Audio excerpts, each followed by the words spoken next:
Welcome to the Photo Flunky Show, episode number 48.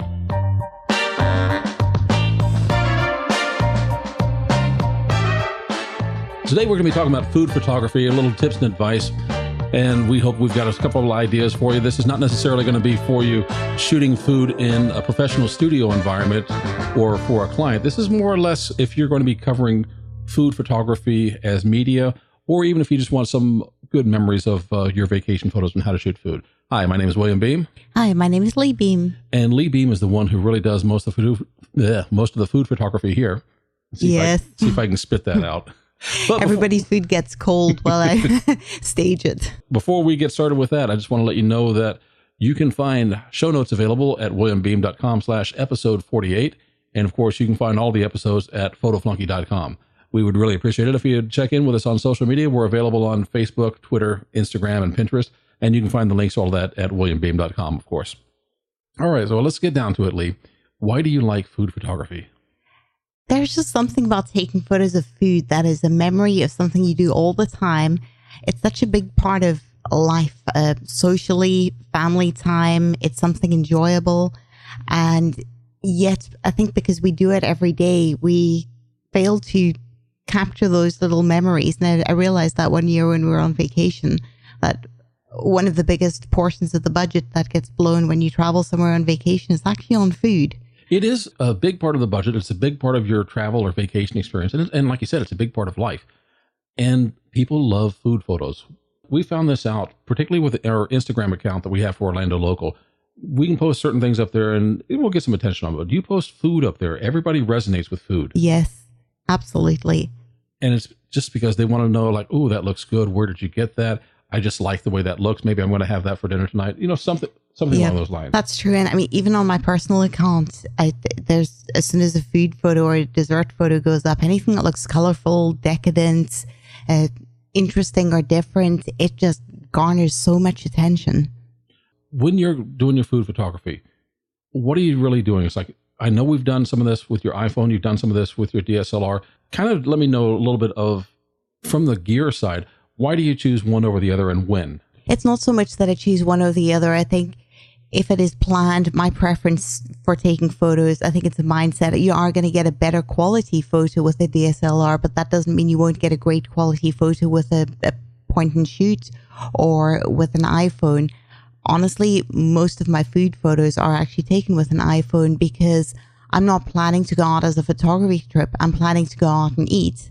And I've got my phone with me, and I've learned that you can get some good photos with it.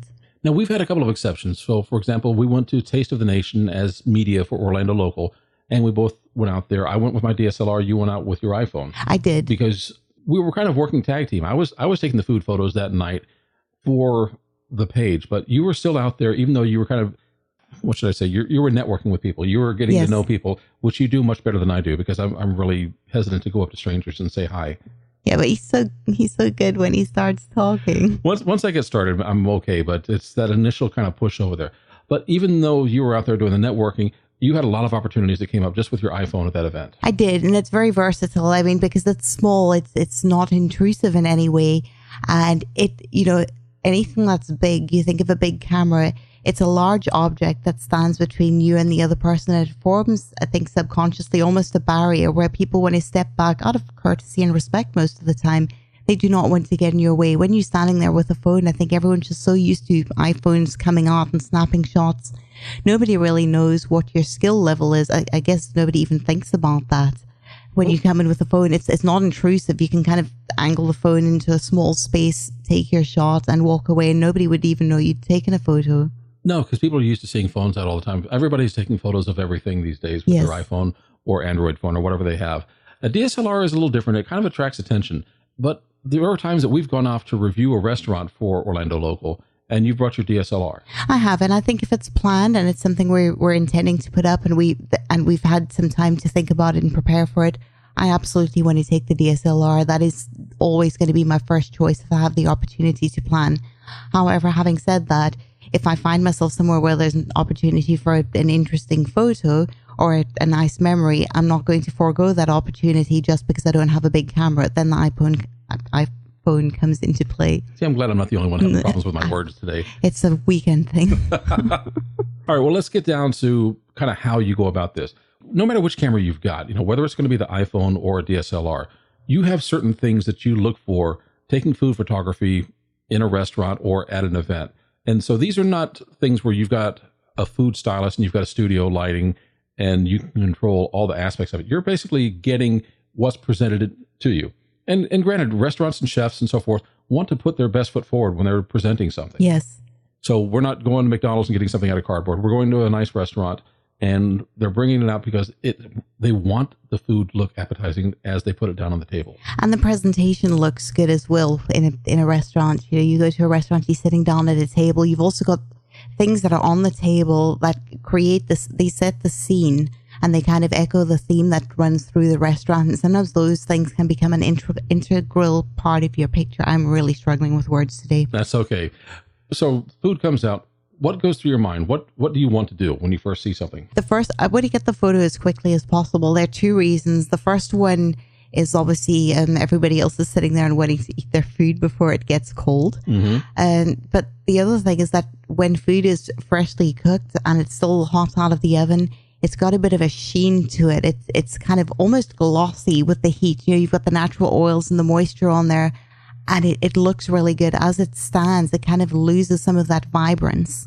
That's true, because you'll look at food as it comes out, and then maybe further down your meal, you'll see that it's just not quite the same. That's true. When it comes out, I'm thinking of something. We went to one of our favorite Tex-Mex places called Chewy's this weekend, and I got fajitas. When the fajitas come out, they're sizzling, they're moist, there's steam coming off of them, which the steam can get in your way a little bit, but it makes a nice, good background. It does.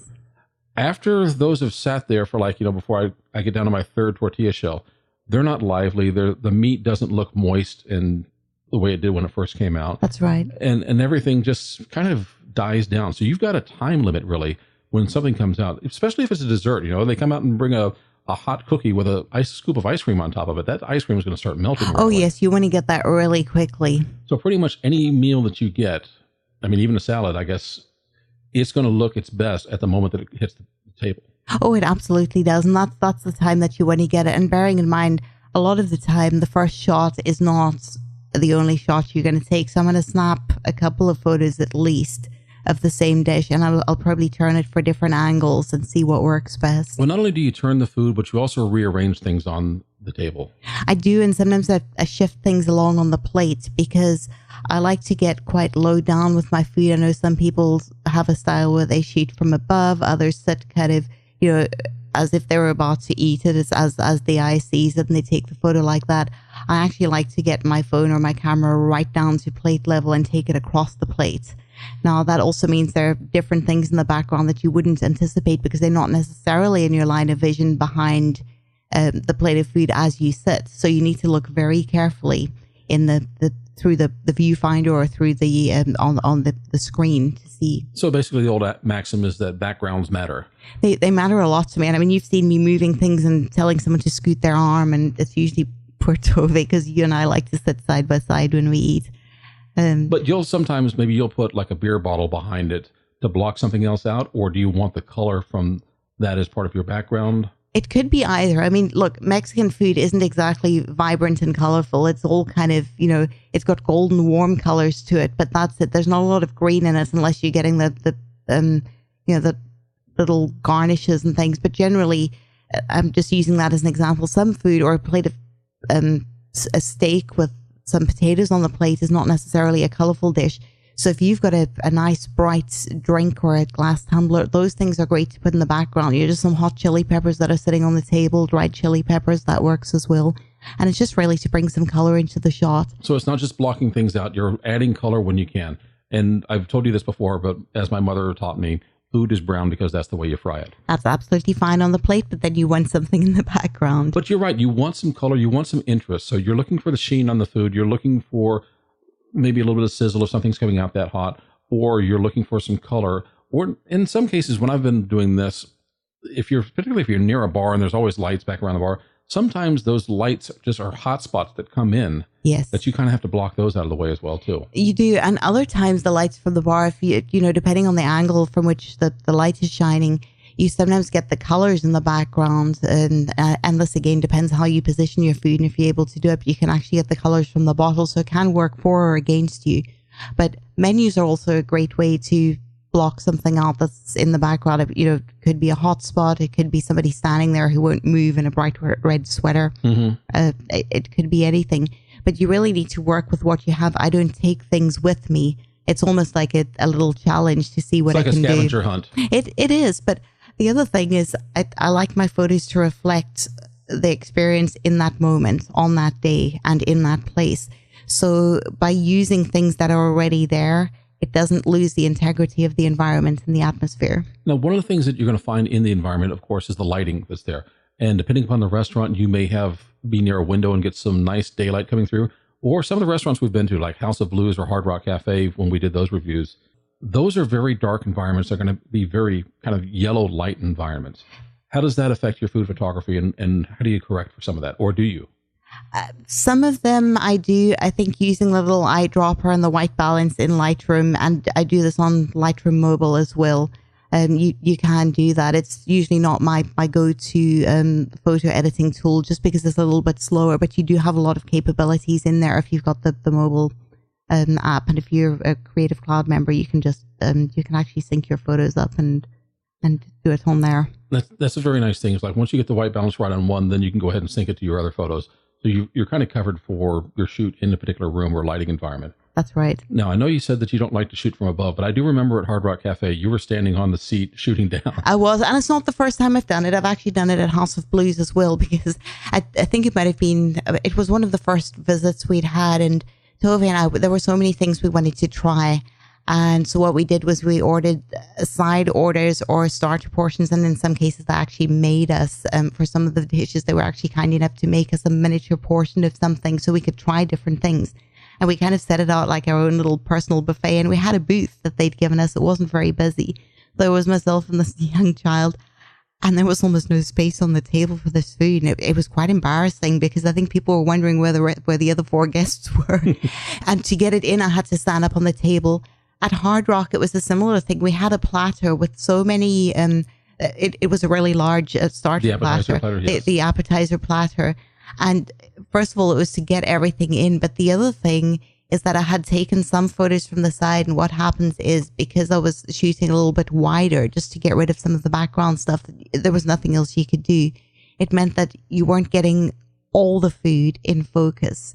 So for me to get an overview of everything that was on there, if somebody wanted to see, I really did need to get up from above. So it was not the most artistic photo, but as a documentary picture to illustrate what was available on that platter, it was necessary. I actually kind of like some of the shots, like table settings from above.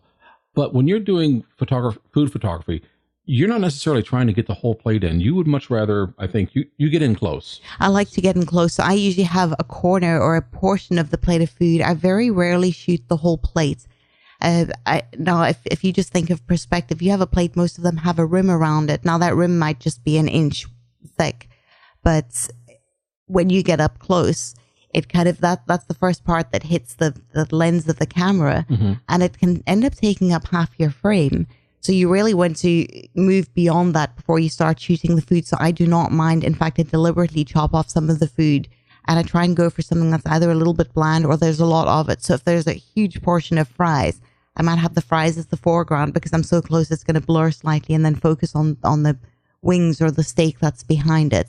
So I'd get kind of midway through the fries before the frame begins. One of the things I like about that, it's kind of like portrait photography where you're doing a headshot. It's okay if you cut someone's head off. You don't necessarily have to show the top of their hair. And you'll see this in magazines all the time. And the reason for that is you want to get closer to their face. You want to get closer to their eyes, because that's the part that's drawing you in. And I think what I see in your food photography is you're taking your compositions close in. So you're kind of cropping in camera to the part that is what you think is going to be most interesting about that scene. Yes, I do. Because if you try to show everything, it's like, well, it's okay, it's there. But if you get in on one thing, like a dessert, like I remember we've done this, I've seen you do this with cornbread, or I've seen you do this with a brownie and ice cream. And you don't necessarily show the whole thing because the whole thing is not that interesting. You show one slice and you get close and put a fork right next to it or something. I like to stick a fork in it, or a spoon or something. But I actually like to get a picture of with some of it. eaten. It's almost like don't trust the cook who doesn't taste their food. It's something where I've taken a photo of something and I'm going to show you what it looks like inside. Because yeah, we can see the top, but is it fluffy and light inside? Is there texture and color inside? Was it dry? Was it sticky? And I think you can tell more of the story of the food if you show more of the story of the food. And, food is great to look at, but people don't go to a restaurant just to look. They want to eat it. Yes. And that kind of translates into the enjoyment aspect of the food. I think that's one of the reasons why your food photos are very popular, is simply because you understand what the person really wants out of this, even if they don't know themselves. You're showing them the close-up and say, like, this is really good. You should want this. Yeah. And it looks appealing and appetizing when you get that close. Well, I hope so. I mean, I show it as I feel it. I mean, I'm looking at a chocolate brownie with ice cream that's starting to melt down the front of it. I'm just thinking, I'm going to eat that right now. And that's what I want the photo to show, that I am going to eat that. If you want one, try it. Well, that's what would go through my mind. It's like, I need to eat that before the ice cream is gone. Yeah. You put ice cream on something hot and I'm thinking, no, that's a waste of ice cream. You got to eat the ice cream before it melts. Yes. I think once, maybe twice, I've remembered to ask for ice cream on the side. And that was specifically for a photo. I think because it's not that you don't like ice cream melting on your food. I actually don't mind it, ice cream on hot food. But if I want to take a photo, I need that ice cream to be added when I'm ready to take the photo. Well, it's not that I mind ice cream with hot food. In fact, I prefer it. Like if I'm going to have, Thanksgiving's going to come around, my mother's going to make an apple pie and there's going to be vanilla ice cream with her. I like the sensation of both hot and cold at the same time that I'm eating it. But I do not want the ice cream served on the hot apple pie, because just like you're not ready to take a photo, if I'm not ready to eat it and it's already started to melting, that means that suddenly something triggers in my brain that I've got to rush through this. And it also destroys the texture once it starts to sit there for a while. It really does. And so it's bad for photos and it's bad for dining. So it looks good together, but that's why a lot of food photography, I think, are things that maybe you wouldn't eat. I mean, I don't know if you were aware of this, like some of the commercial food photography, if they're shooting cereal, instead of milk in there, it's actually like Elmer's glue. Ooh. Well, it's not going to get soggy. The stuff's going to stay on top, but it still looks white. Yeah. And ice cream that's in there is actually mashed potatoes with food coloring. Yeah, I've heard about that. One of the things when I was doing a little bit of food photography, I was doing more of a studio environment, and I really enjoyed having backlit food with some white poster board, kind of like a bounce card to light the front. But I really liked having backlit food and having a little bit of a shadow come forward. And to me, that just made it more appealing. And inside of my head, trying to think the psychology of that, I don't know why, but to me, it looked better. So are you looking for angles of light when you're taking your food photography, or is it simply because of the fact that if you're in a restaurant or if we're working as media, you kind of get what you get? I think for me, it's more I get what I get. I see the things in the moment, and you're better at thinking ahead. Light is something that I struggle with, and this is probably going to be a primary example why. But I don't look to see how I can make the light work for me. When I spot a problem with the light, I look to see how I can solve it. So unless I see a glaring issue... Well, you're thinking about the light. You're just thinking about it at a different stage, I guess, than I am. Possibly. I'm not going in there and thinking, okay, how's the best light for portraying this food? I have a look and I think, okay, it needs to move here, or it's a bit dark here. But if not, I don't give it a second thought. I just take the photo and then think, oh, maybe I need to shift it. All right, you're going to laugh at me for this, but this shows how finicky I am about what kind of light I get for my food photography.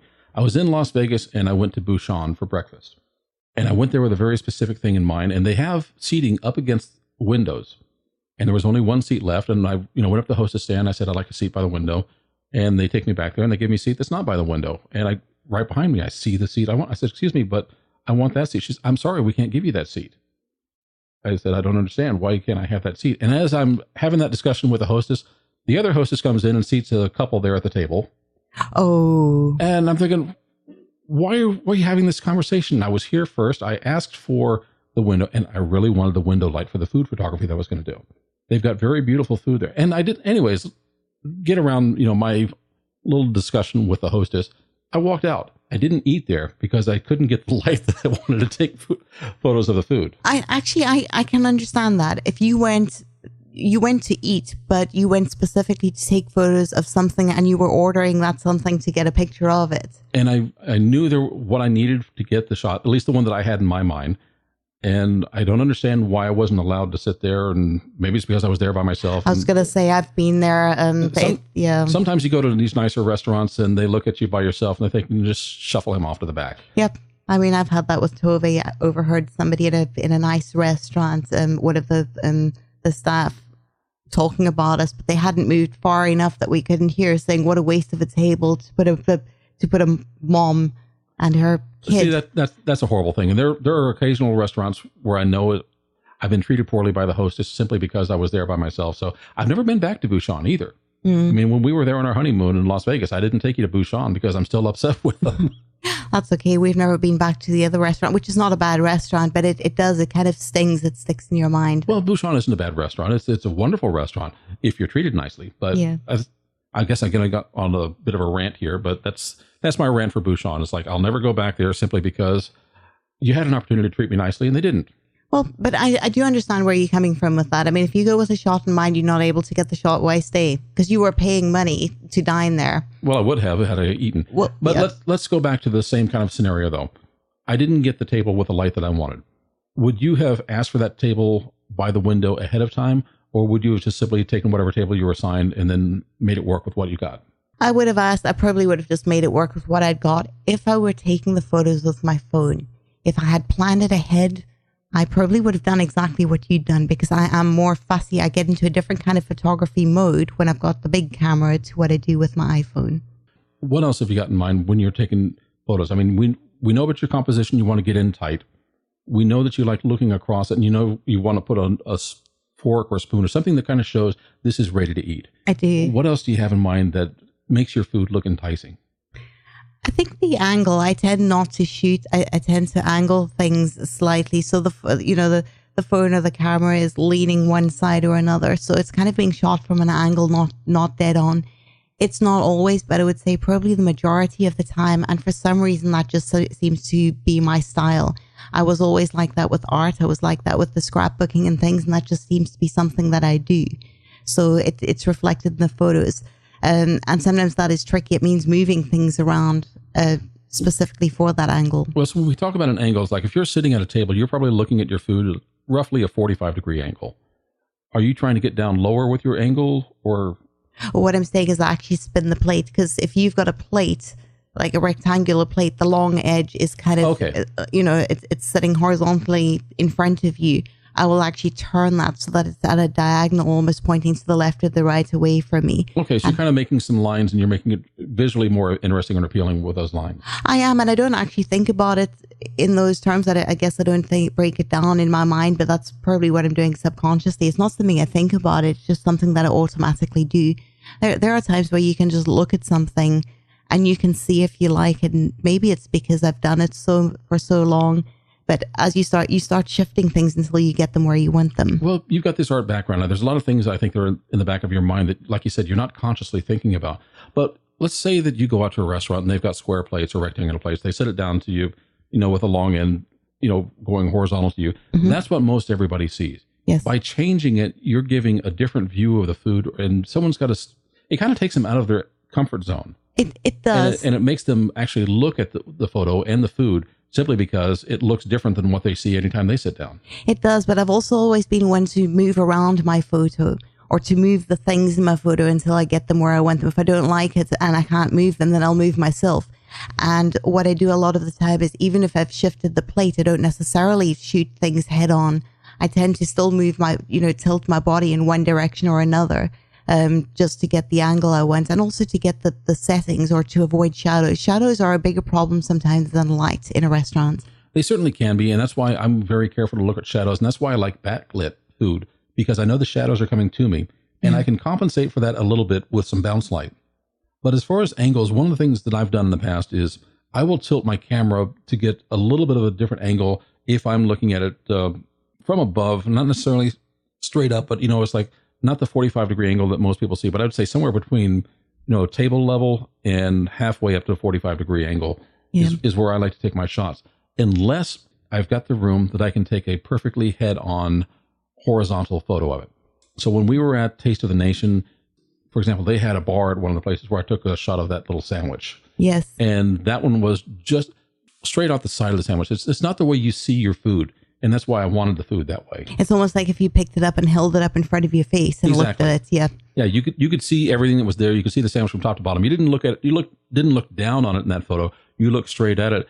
and it was like, it's almost daring you to pick me up and eat me. Yes. See, I like to get quite down, not completely straight up and horizontal, but probably closer than the average person does it. I do like, you've seen me with my phone, I'd sort of pull it right down almost onto the plate.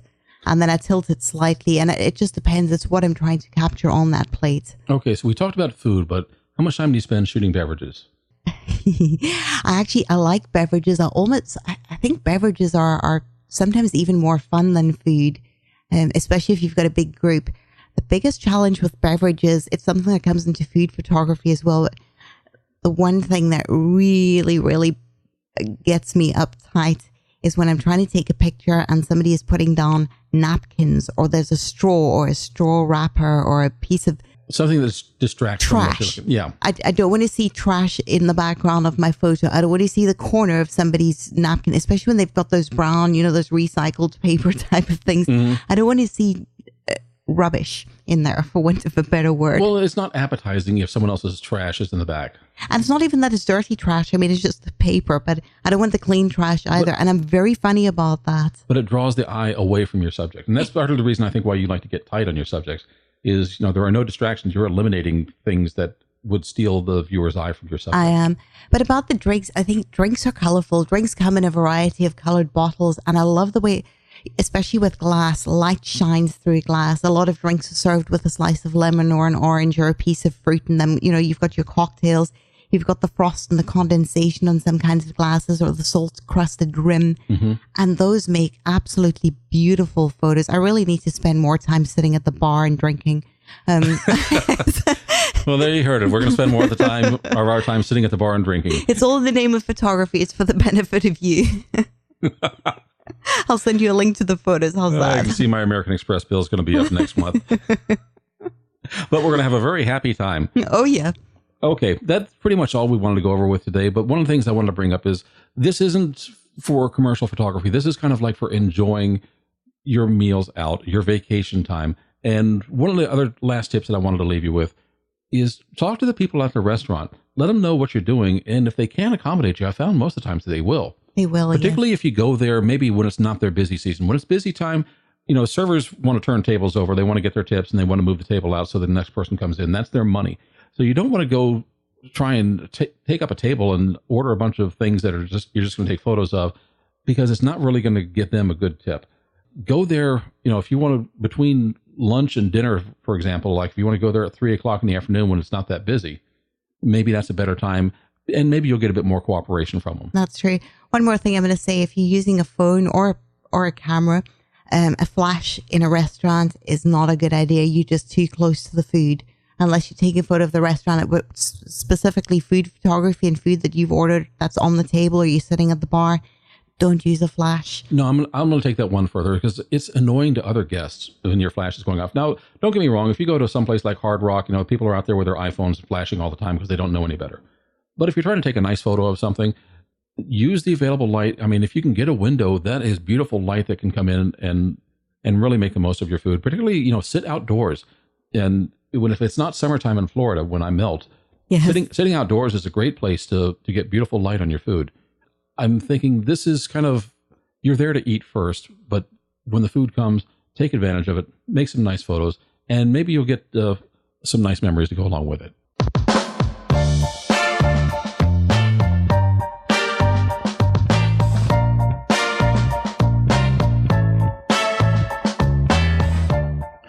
Thank you very much for joining us on the Photo Flunky Show. This has been episode 48. So go to williambeem.com/episode 48 and we will give you a free transcript of the show. You can find links there to subscribe. You can find links there to also subscribe to our news email digest. And of course, if you want to find more shows, go to photoflunky.com. You're going to find a player there that'll show you all the different shows that we've done so far. And of course, we really appreciate you. Thank you so much. We'll see you next week.